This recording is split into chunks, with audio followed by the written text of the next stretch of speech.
Hey everyone, Zane here, and today I'm going to show you how to delete 23andMe account.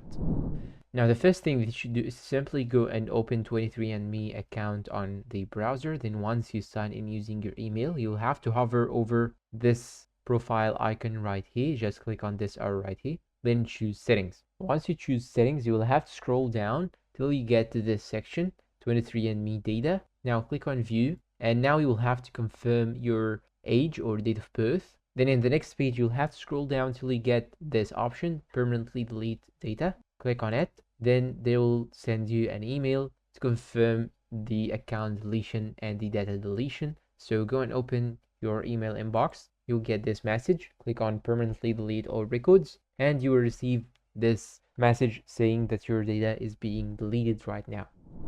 And that's all for today. If you find this video helpful, please don't forget to support us with like, subscribe, comment, share. Thanks for watching, and see you in a new video.